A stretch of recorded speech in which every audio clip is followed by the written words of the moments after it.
Thanks, Joe. Thanks for the intro and for having us here today. And thanks to all the participants for joining us. We're excited to tell you about some of the work we've been doing, as Joe mentioned, with support from MGLP, trying to develop sort of a toolkit that lake associations and other folks who care about and work to conserve and manage lakes can use for thinking about lake resilience over the long term.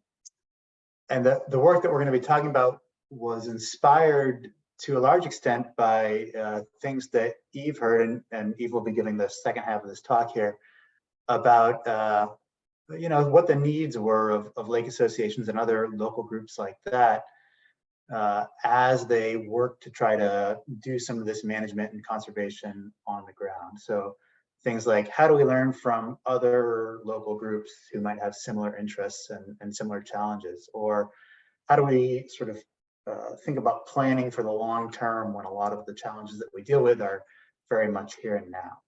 So we're gonna start with a little bit of background, thinking about lake ecosystems as social ecological systems and as complex systems. And after that, we'll talk in particular about some of the tools that we've developed. Let's see if I can advance a slide. There we go. Okay, a lot of these tools or all of these tools that we're gonna be talking about today are concentrated in this resilience and systems thinking resource hub that we'll give you a link to in a little bit. But to sort of set the stage, I'm gonna show you this picture, which probably looks like a fairly familiar landscape. There's some lakes here, and that's pretty common across the upper Midwest. And there's also some sign of people, right? I don't know if you can see my pointer, but there's a road that goes through here. You can probably see the sun reflecting off the roof of a house here. So these are the kind of landscapes that we think about. They have lakes, they have organisms that live in lakes, they have the watersheds of those lakes, and they have people integrated as a very important component of that system. One of the things that we're really interested in focusing on is the interactions between lakes and people. And so this cartoon here kind of gets at what some of those interactions might look like. We've got some fish populations in these different lakes. We've got anglers who go out to the lakes trying to catch the fish, and they might move around between the different lakes looking for better fishing opportunities. And then we have here sort of a cartoon of government, right? And people join together to try to govern these systems, try to manage them in a lot of different ways and at a lot of different levels, ranging from local volunteer organizations like lake associations, all the way up to county, state, even federal governments are all involved. Some of the interactions that you might think about between sort of the natural, the ecological part of the system here and the human part of the system are things about, okay, well, what makes anglers move to a particular lake? Is it the abundance of fish? Is it how catchable those fish are? What is it that moves people around this landscape, sort of like predators looking for the best places to go fishing? So that's an impact maybe of the ecological system on how the people work. And of course, you can turn that around and think, all right, well, how do the people then impact the ecological system, right? We have a lot of anglers show up at this one lake. What does that do to the fish population there?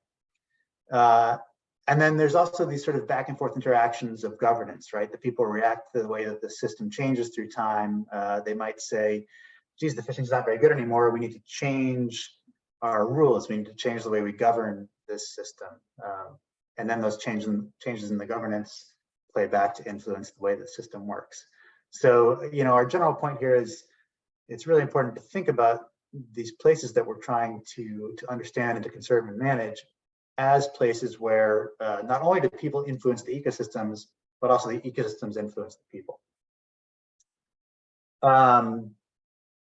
This cartoon that we've put up here focuses just on fisheries, but of course you could kind of extend this idea to all of the other dimensions in which we care about lakes and the things that they provide for us, right? Whether that's water that's of good enough quality to swim in, or whether it's drinking water or biodiversity or the many other things that we get from lakes. Those are all tied into these complicated interactions between people and systems. Okay, so let's go from that point, and then let's sort of take a step back and imagine looking at that system, from way up, even further up in the air, a bigger perspective on that system, looking down at the map from far away. And when we do that, we have to think about putting that system in context in a couple ways. One of the ways that we have to put that system in context is to think about interactions across scales. So you might think about how things that happen at national or even global scales might influence this much more local scale that we're probably doing most of our management and most of our thinking about, right? So that might be things like, how do national economic trends influence the price of houses in, lake vacation country, and how does that influence the number of people that live there, or patterns of immigration or emigration, right? How do things like global climate change work their way down to this very local scale to change the ecology of the lakes, and therefore the ways that people can interact with those sustainably? So these questions of scale and how changes might move across scales like this are really important if we want to understand this very local system that we might be working to manage. The other sort of step back that we can do here is to think about how these things change through time. And I put a tortoise and a hare here to get at the idea that some of these changes happen very slowly and some of them happen very quickly. And those different paces of change demand different things from us as people who are reacting to that change and trying to help guide the system through those changes and keep it in a state that we like to interact with, I guess. So what are some slow changes? Well, again, you might think about something like global climate change that is happening slowly over many years and yet has very profound impacts if you can take a long enough perspective to look at that, right? Or very rapid changes might be something like a global pandemic in which suddenly everybody's outside using their lakes a lot more because they can't be hanging out with their friends in other ways, right? Or things like the introduction of a new invasive species. One day it's not there, the next day it's there, and it might have very fast and profound impacts on the way the lake system works. Okay, so we need to think about scale. We need to think about the paces at which change happens. This is, all starting to get a little bit complex. We've got people, we've got fish, we've got governments, we've got multiple different scales, we've got slow and fast changes. So there's a lot going on here, and it's a little hard to think about how this whole complicated system works. And actually, I think one of the really interesting points there is that, that's because this is a good example of what researchers call a complex adaptive system. So that's a system where the whole is different than the sum of its parts. If you just understood lake ecology, or you just understood fish biology, or you just understood the social sciences of government or politics, if you understood any one of those parts, you wouldn't really be able to predict, and you put them together, you wouldn't be able to predict how this lake system, how this system of lakes would change through time, right? There's unexpected things that happen when you put all that complexity together. Complex adaptive systems also adapt in different ways. You might think about that as biological adaptation, evolution of organisms there, but you might also think about it as social adaptation, right? A local lake association tries a new way to manage invasive macrophyte or something like that, and that works. And so that idea spreads throughout the landscape, and other lake associations are trying it too, right? Or they try some new experiment and it doesn't work, and then that sort of learning also spreads throughout the landscape. So there are ways that this system as a whole learns from what has happened as a past and changes through time. And partly for those first two reasons, the other key aspect of a complex adaptive system is that there's a lot of uncertainty about the future. There's changes at multiple scales and at multiple rates of change. There's this adaptation going on. There's multiple pieces interacting. And that means that it's really difficult to know what the future is going to look like very far out. And that demands certain things of us in terms of preparing ourselves to react to change and to help to steer the system in positive directions. Okay, so this sounds hard, right? There's a lot going on. How do I, as somebody who cares about my local lake here, think about all this complexity and deal with it in any kind of constructive way? And there are some, sort of tools for dealing with this and ways of thinking that can be really helpful in helping us to plan for that kind of change and to help guide systems through this kind of change. And so what Eve has really been working on, Eve and I have been working on along with a larger team, is trying to take some of those tools and adapt them to some of the specific needs of lake associations and other folks who are interested in the management of lakes. And so what we're hoping to do sort of through the rest of the talk today is to introduce you to this toolbox that we've created that seems to be helpful for folks to apply to understanding their own lakes, and that we hope that you can take and use with your own lake association or with colleagues that you work at your management agency or in other settings like that, and use these tools in the work that you do moving forward to help to conserve and protect these lakes. Okay, so with that, I think I'll stop talking and shut off my video and turn things over to Eve. Awesome, thanks, Chris. That was a great introduction to the motivation for this lake resilience and systems thinking resource hub. And so, as Chris mentioned, this came out of hearing over and over again that these local lake organizations, often made up of volunteers or people who are splitting their time working on various different things, are dealing with challenges and wanting to think about how they could learn from what other people are doing, what resources are available to them, and then also how to think about planning for the future and planning for uncertainty within the systems. So this is the Resilience and Systems Thinking Resource Hub. We'll walk through what's in it. In brief, it's a set of videos to introduce some of the concepts that Chris just talked about: resilience, systems thinking, cross-scale linkages, fast and slow variables and changes, as well as a set of scenarios to apply these to, and also to share and learn from each other, because really the motivation of this was to create a set of tools that facilitated learning between groups of people, since we all have such different knowledge and understanding of how lakes work and what opportunities and resources are available to us. And then a set of tools and some key terms. So I'll go ahead and walk through this. Next slide, Chris.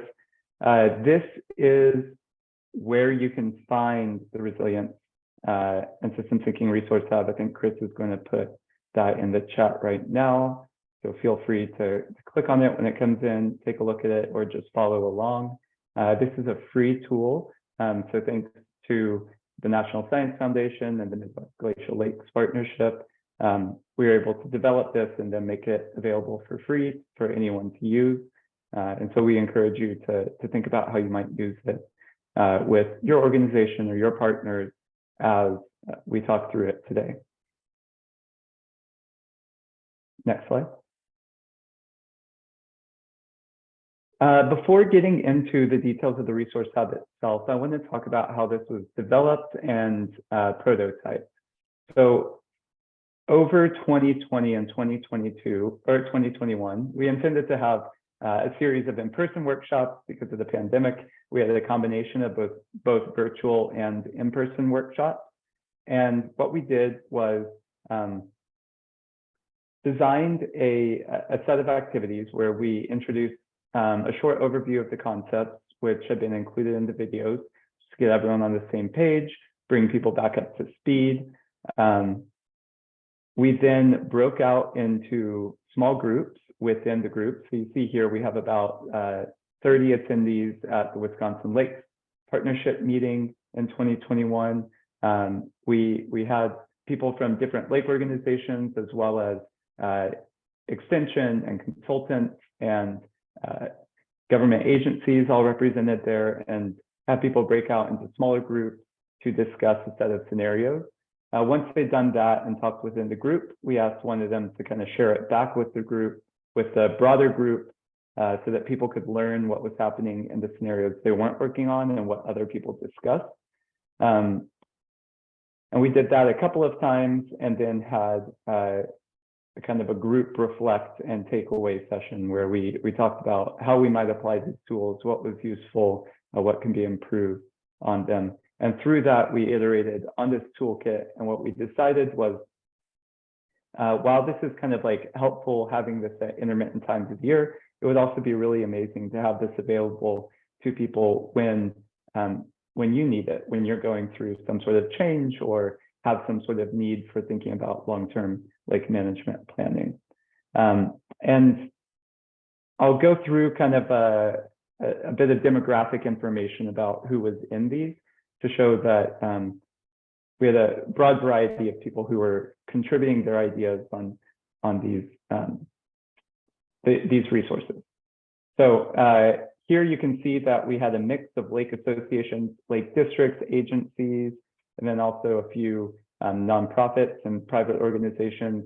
This is only the people who filled out the survey, so we had more people within those nonprofit and private organizations spaces as well. Next. They're primarily from Wisconsin and Minnesota.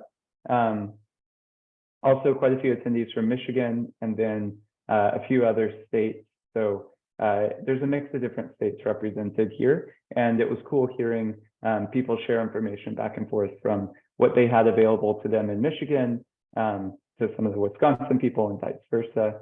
So it was really awesome to see not only organization to organization learning happening, but also state to state learning happening.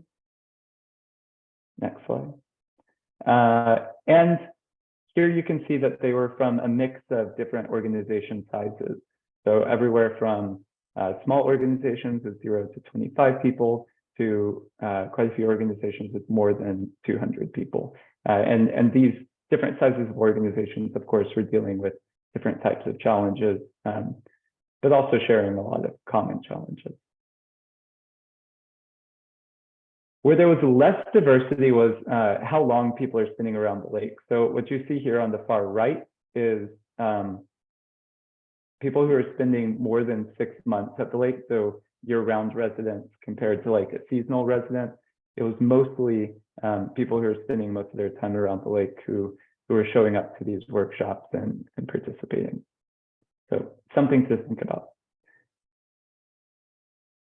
So that's a little bit about who was there, how we developed these tools, how we tested them out. I'm now going to walk through the tools. So what you see here is a screenshot of the different videos that are available on that link that Chris put in the chat.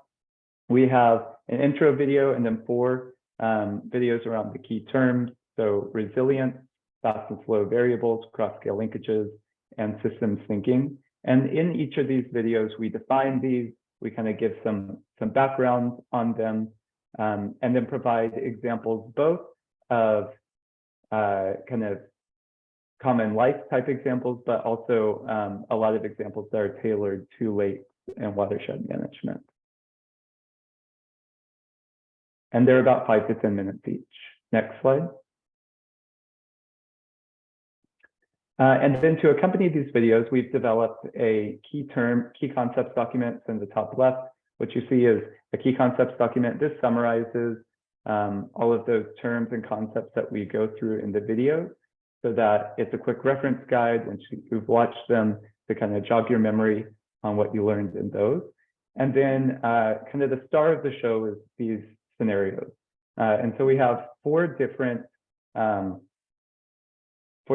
of classes of scenarios that we've developed, one around managing aquatic invasive species, one for healthy fisheries, one for water clarity, and one for population changes.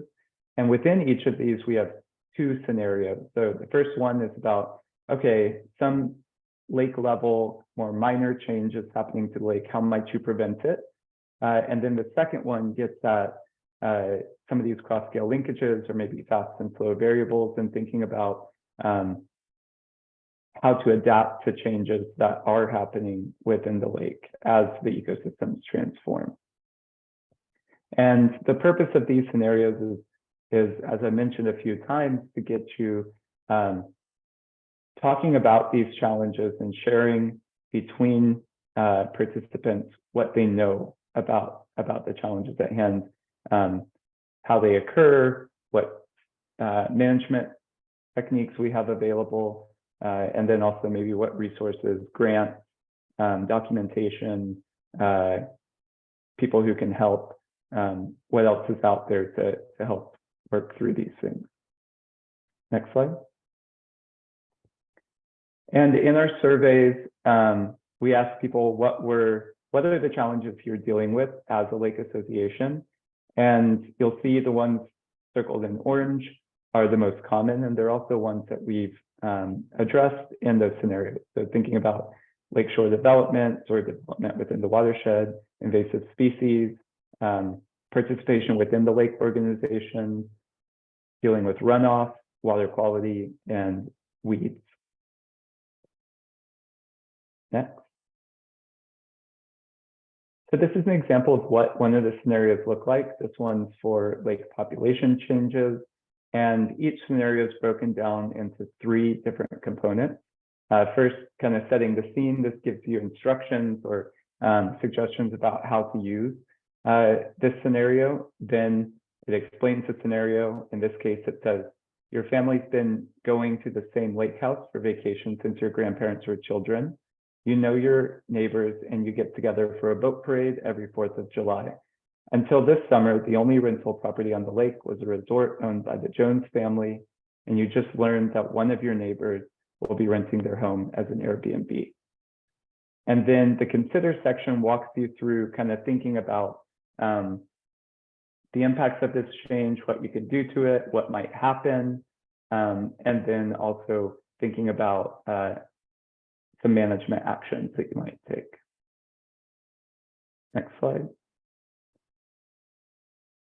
And so following this, we asked people how useful was this content that was provided, and do you plan to use this content in your lake management planning? And what we heard is there's no disagrees here, so that's great. It was generally helpful or neutral. Neutral's yellow there.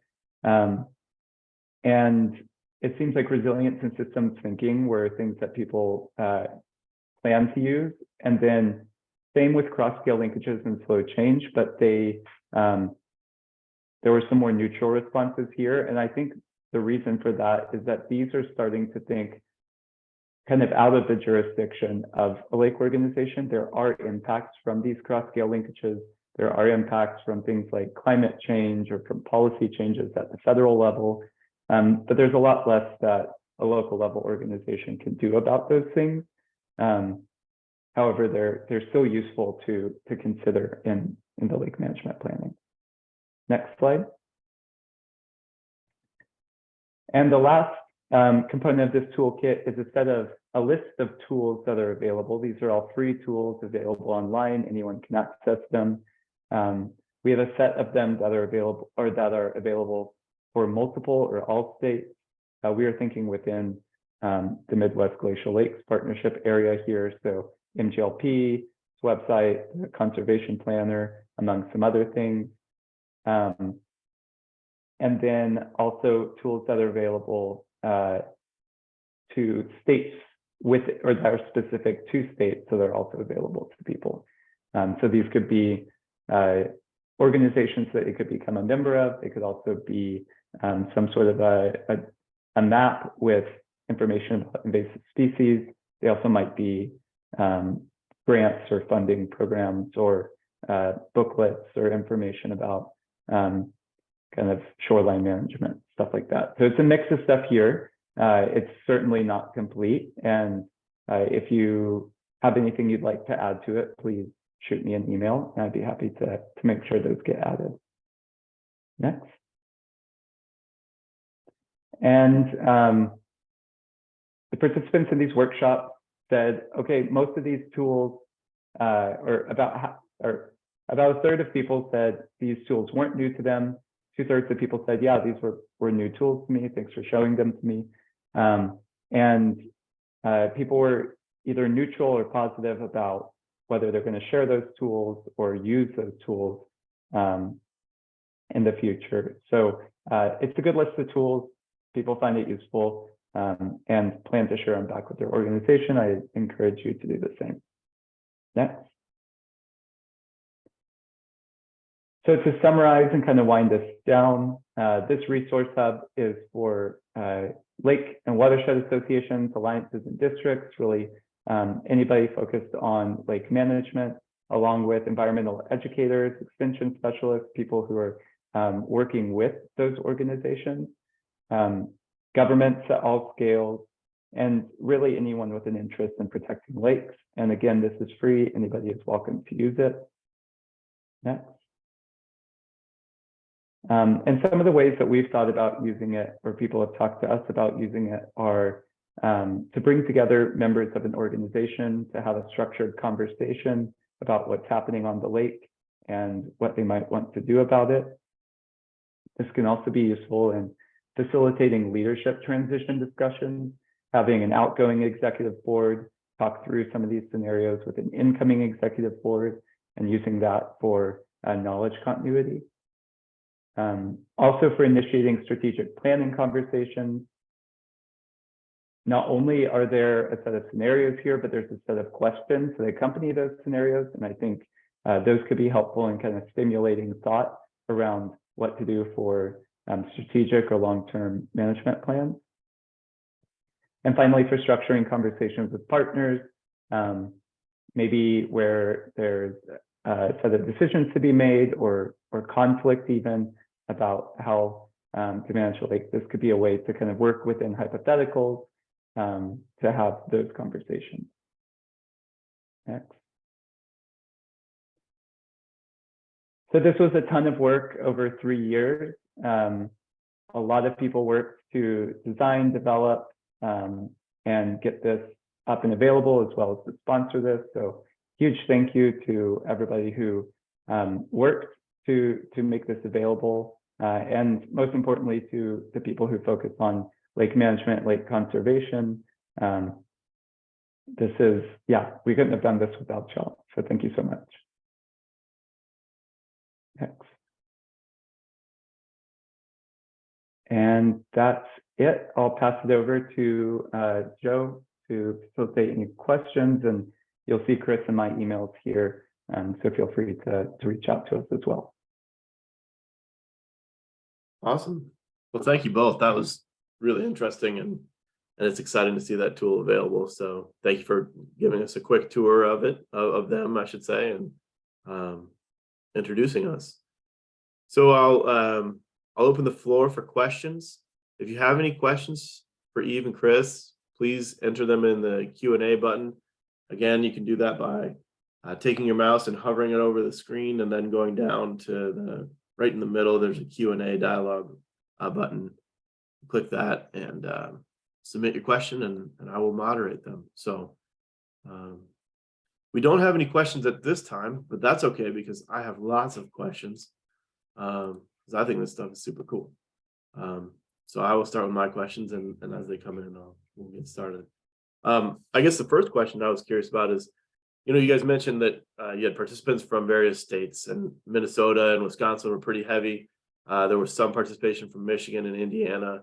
How do you feel that group reflected the broader diversity across kind of the upper Midwest lakes? Do you feel that these tools, you could comfortably extend them and use them in places like the Dakotas or Ohio, or, outside? Do you feel like they're fairly generalizable, or do you think that the groups that you talked with were somewhat unique? I think these are generally, they are generalizable. They're very targeted towards lake associations, lake districts, watershed alliances. And so I think, and with a little bit of a bias towards even lake associations, lake districts. So I think they're most useful when you have that kind of local scale volunteer-based organization managing whatever the resource is. If that doesn't exist, I think it's a harder conversation. I think probably the first step beyond like long-term planning is forming an organization and getting that organized. That would be the first step, and this is kind of a little bit longer down the line. This also was designed for people with some basic understanding of lakes and lake management. So it's focused on social learning. It's focused on kind of thinking about how these things work together. So it's most helpful if someone has some basic lake ecology and understanding and lake management experience. And Joe, I'll add that I think, and Eve can correct me if she disagrees with this, but I think even if you find yourself in a situation where the particular scenarios don't apply to you super well, the sort of structure of the way this is set up gives you a framework that you can build on, and you can kind of change some of the scenarios so they fit your situation better. But still, the kinds of questions that are being asked and the process of working through it, I think, is pretty adaptable as well. Yeah, for sure. Cool. And Eve, so we have a question from the audience. Could you please repost the email addresses? And so I'll mention, maybe you guys can, while we're talking, share your email addresses in the chat. And I will also CC both Eve and Chris when I email out the link to the recording. And so I'll make sure that folks have the opportunity to follow up with you guys. If they don't have their questions answered here today. I see those emails in the chat now. Thanks. Next question was about the social learning, Eve, that you mentioned. So how in kind of monitoring the conversations, how closely do you feel that the answers that the small groups got to when they worked through the scenarios would reflect what maybe a biologist might recommend for that circumstance? Did you feel that there was, in some groups more guidance than others? Did you see that as your role, or how did you facilitate and manage that discussion, or provide information to assist that discussion? Because as you said, it relies on a certain level of knowledge from the participants in order to be helpful. So how if people are using this, how would you envision that they would do that?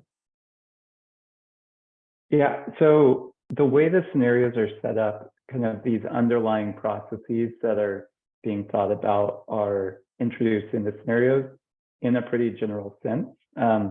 But what ends up kind of the discussions around, okay, what could happen tended to be very, very similar. Where there was a lot more diversity was, okay, and what should we do about it? Or how should we think about this? Of course, there were kind of like outliers.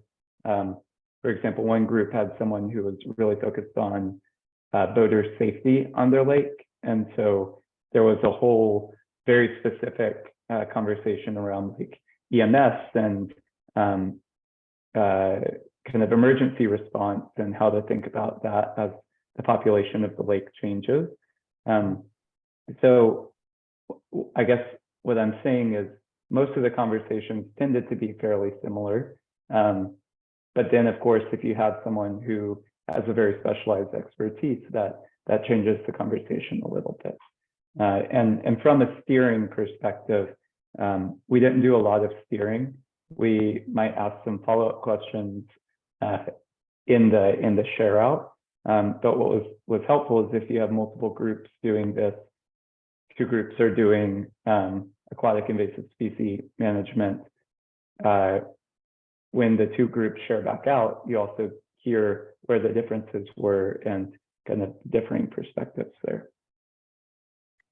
Yeah, and I think really part of the power in this thing is just the power of networking, right? Like, the more people you talk to, the broader the network is that you tap into. And somebody else in your association or somebody in your neighboring association has talked to a biologist or a consultant or whatever, and being able to find those sources of expertise that you didn't know about is a really important part of this whole process. Yeah, for sure. And I'm a social scientist, not a biologist. And so often people in the room knew a lot more about lakes than me or the other facilitator. Yeah, and I'd say as a biologist who sometimes wishes I was a social scientist, one of the things I've learned or read is that, you know, people tend to learn more from their peers and from those kinds of conversations than if a biologist like me comes and gives a PowerPoint, right? And that's sort of the basis of what we're talking about here. So I think this is really cool. Do you guys envision for these to be used? Would the facilitators need to have any sort of training or background, or if I wanted to implement this on my lake, what would be the steps for me to go through? Would I simply go to the website and start downloading the materials, or how do I go about doing that?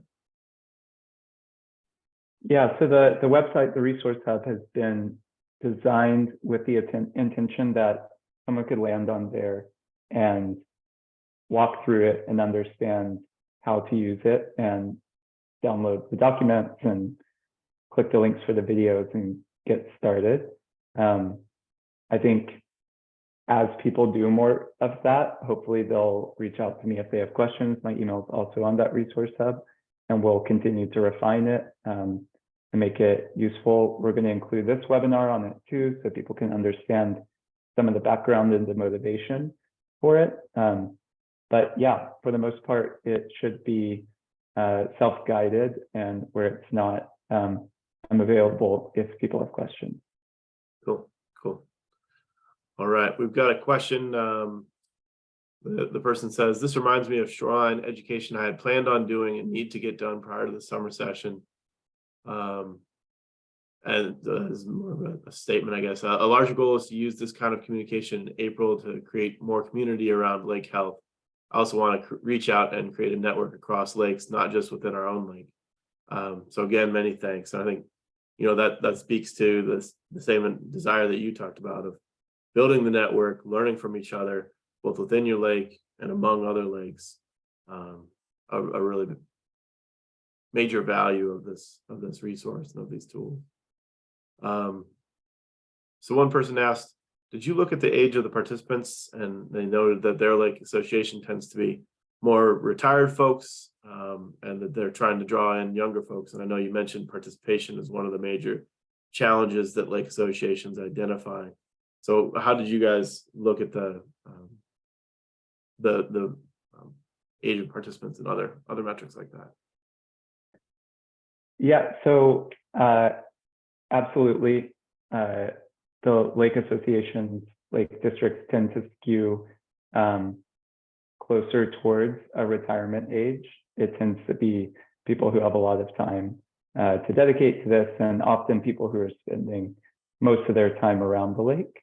And lakes are often in rural places. And so when you combine all those things together, it tends to be a bit older. Within our workshops, we had a mix of ages because when you look at like extension or environmental education groups or staff members for watershed alliances, that tends to be a bit younger demographic. You had to be 18 to participate. We didn't have any youth or children who participated in these. I don't think there's a reason that they wouldn't, but because we were doing this for research purposes, it gets complicated if you include people who aren't adults. And we also had some undergraduate and graduate students who are studying things like lake conservation or lake management who joined as well. So a bit of a mix with an obvious bias towards a bit older population.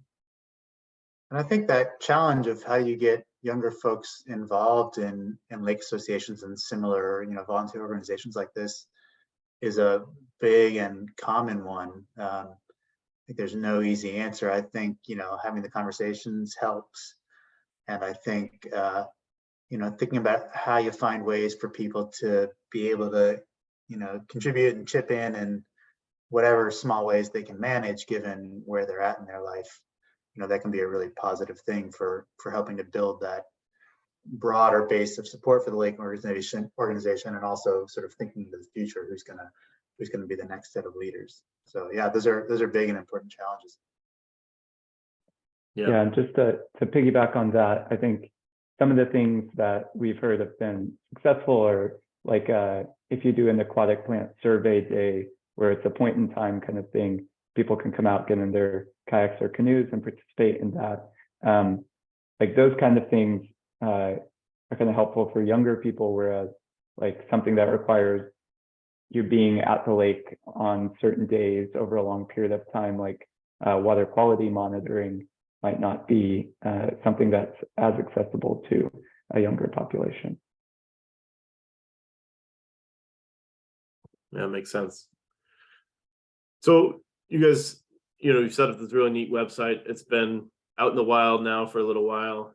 Have you guys been tracking the analytics on that? And are you seeing that, various tools are more popular? I don't, and maybe I missed it, but I don't believe you presented on that sort of stuff. Have you played around with, which ones seem to be most popular from that perspective? No. Yeah, I was thinking about this the other day, and I suspect that our communications office at Cary can track that kind of stuff, and it's on my list to ask them that, but I haven't done it yet. Snooping around analytics is one of my favorite pastimes. Yeah, well, I think it'd be really neat, and then too to see how there may be even a difference among the users who are using the internet to access your website, differ from maybe the in-person workshop attendees.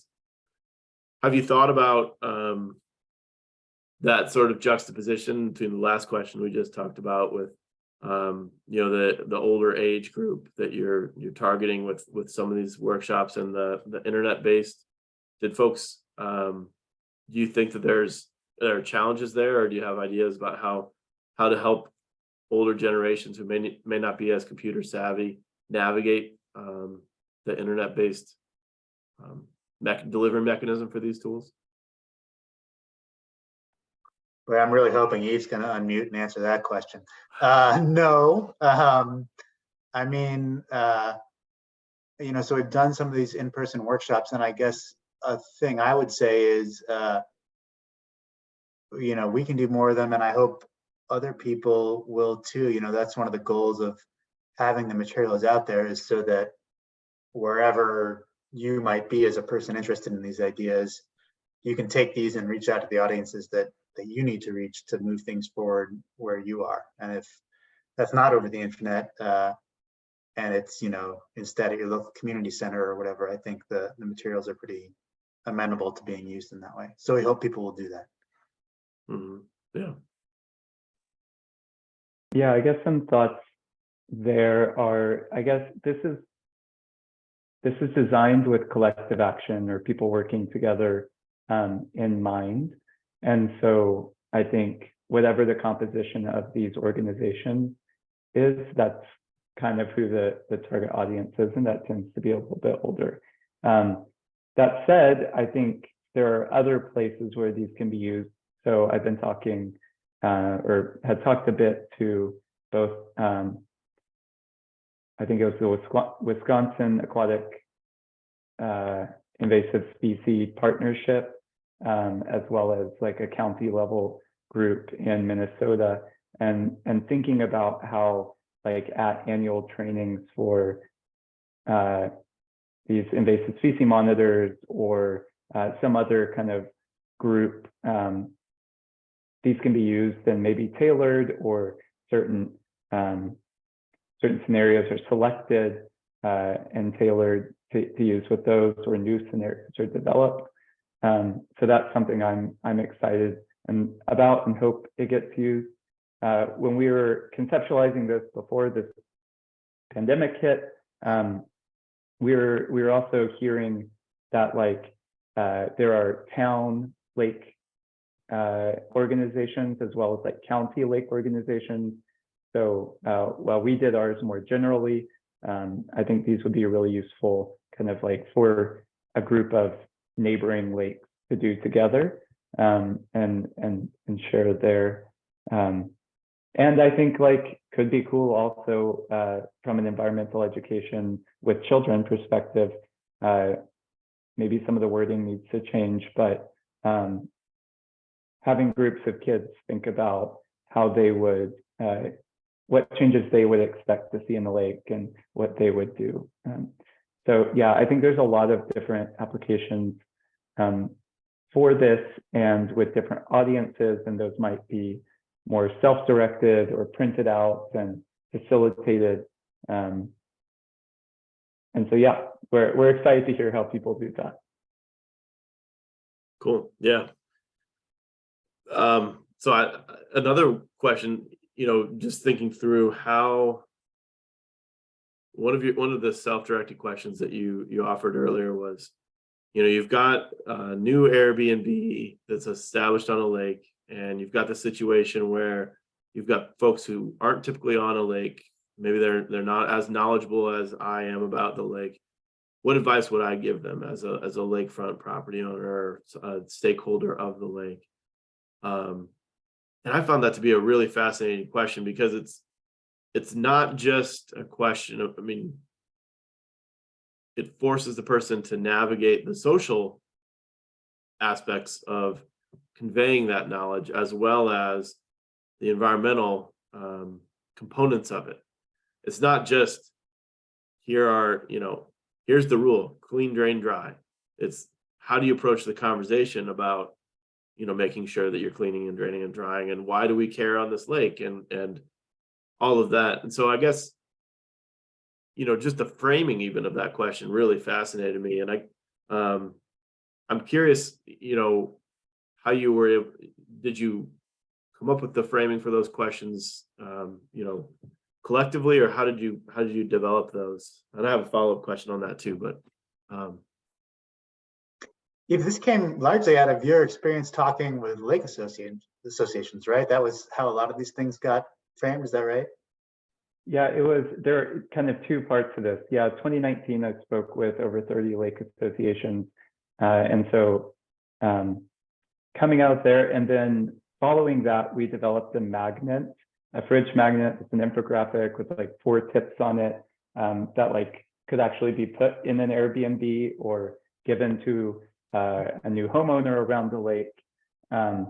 And that came out of this desire to have a way to say welcome, and here's some of the things that we do, and here's why we care about them. Because the desire was to not have oh, I'm a police officer kind of vibe and go up to you and this is what we do and we don't do and you should do it, otherwise you're a bad person. We wanted to have kind of a, hey, welcome to the lake, and here's some things you might want to know, and you should definitely get involved in our organization, because with thousands of lakes in each of these states, or 40,000 across this landscape, there's absolutely no way that the DNR and other kind of enforcement agencies can be thinking about and educating every single lake member. And so these organizations where people are kind of working together around the lake are super important for kind of maintaining the norms and sharing the information about, I guess, lake use best practices. Yeah, and the thing I really like about that, and the thing that I think Eva's done a really nice job with in framing this and putting it together, is that that takes some of the really positive aspects of the way that lake associations are involved in managing lakes, right? The sense of community, the sense of collective action, and it grows that, right? It says well, things are going to change, but we're going to help bring people in. We're not going to say, you're new, you don't belong here. These aren't, these are the rules. It's much more inclusive, and it builds community, right? And it's the community that really makes these things happen and makes this collective action work. So I think that's just super important. Yeah, can't underline that statement enough. Eve, you mentioned the fridge magnet, and there's interest specifically from one person who is with the Oneida County Lakes and Rivers Association, or they mentioned that they've developed a one-pager that they share through the VRBOs and the cleaning staffs in the area, which I think is a really neat idea also. But they're curious if you have a link to the fridge magnet, or whether you have a box. I'm sure they'd be interested in a box of them sitting around if you've got one in your basement or whatever. But Unfortunately, I'm a grad student and don't have space for boxes of things. But I did put a link to where you can see that infographic magnet. And then there's a place that you can download. Yeah, there's a link to an infographic that you can download and have printed as fridge magnets. If anybody has questions about that, they're welcome to email me and I can help out with that. Cool, thanks. We have another question. Did countywide lake organizations provide a different role in setting up discussions and connecting folks between local lake associations and districts, unique from other groups out there?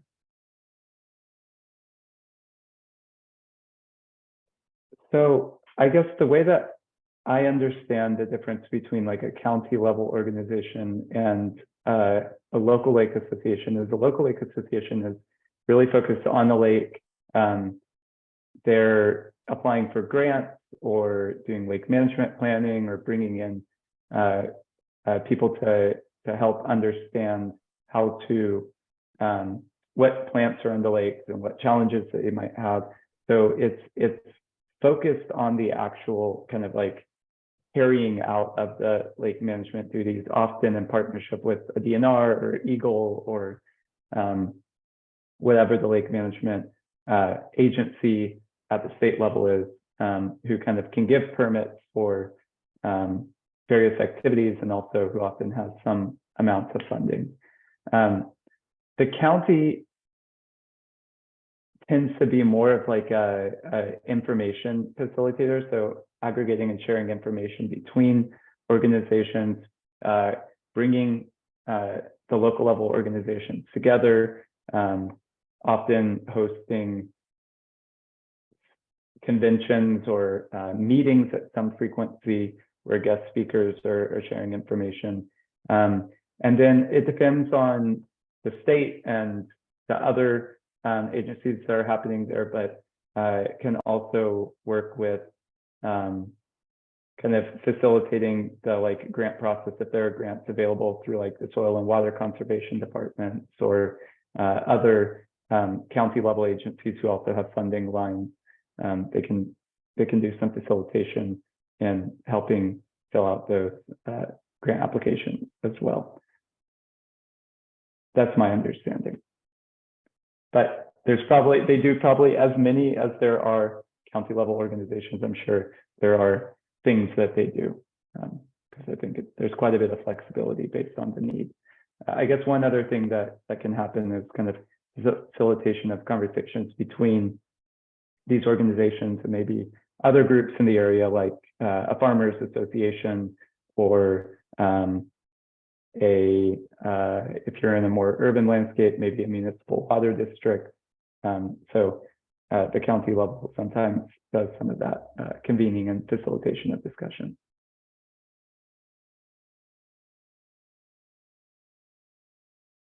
Perfect, thanks.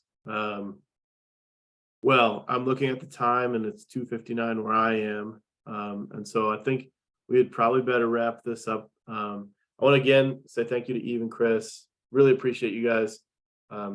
First of all, developing these tools along with the other folks that helped to develop them, and for sharing your information and knowledge with us today, and for agreeing to, continuing to serve as a resource, sharing your information as folks try to go out and use these tools in their own context, on their own lakes, and as they're thinking about addressing resource problems that they're facing. So huge thank you to you guys.